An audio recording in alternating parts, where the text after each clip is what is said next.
The storm was relentless.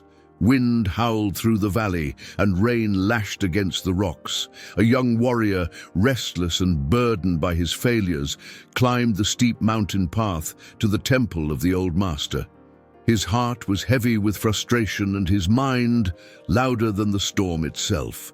When he finally reached the temple, drenched and trembling, he fell to his knees before the master and cried, "Master, I've trained my body, sharpened my sword, and studied every strategy of war.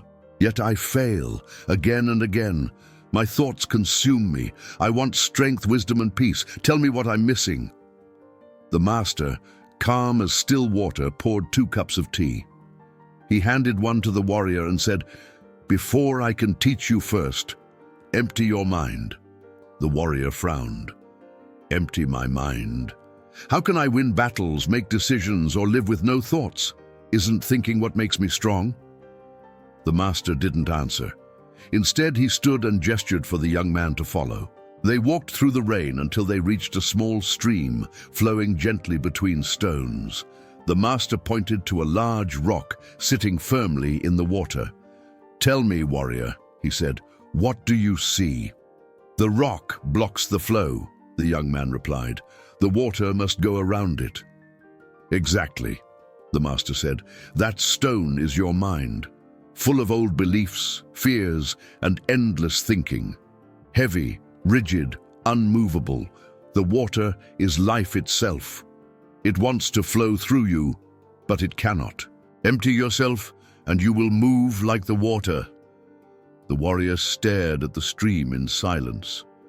For years he had believed that strength came from control, from filling his mind with plans, strategies, and thoughts. Yet he suddenly realized that his own overthinking had become the stone stopping his flow. That night, the master led him to a quiet meditation hall. "Sit," he said. "Close your eyes. Do not fight your thoughts. Simply watch them. Each thought is like a leaf falling into a river. Observe it, then let it drift away." At first, the young man was tortured by the noise in his head. Memories of failure, doubts, and anger rose like waves crashing against his peace. But slowly, as he watched without reacting, the waves began to calm. The noise softened. The river of his mind became still. Days passed in silence. The warrior began to notice things he had never seen before: the whisper of the wind, the rhythm of his breath, the warmth of the sun on his skin. Without realizing it, he had started to live in the present moment. One morning, the master approached him again. "Now," he said, "strike me." The warrior hesitated, confused. But in a single motion, the master moved first, swift and unpredictable. The young man instinctively parried, his sword moving effortlessly without thought, without hesitation. The master smiled. "Do you see? When your mind is empty, your body and spirit become one. You no longer think. You know. You no longer react. You flow." The young warrior bowed, realizing what he had been chasing his entire life was not more knowledge, but less noise. For the first time he understood, wisdom is not something you learn. It's something you uncover when the clutter is gone. The master then spoke the final lesson. A full mind cannot see, a restless mind cannot learn, but an empty mind sees everything.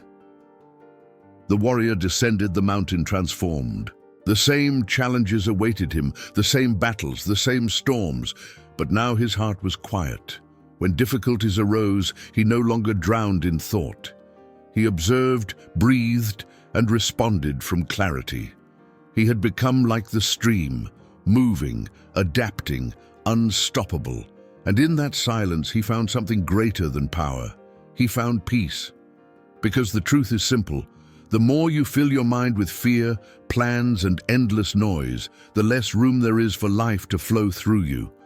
Emptying your mind doesn't mean losing yourself. It means returning to yourself, letting go of the chaos to rediscover the calm that was always there.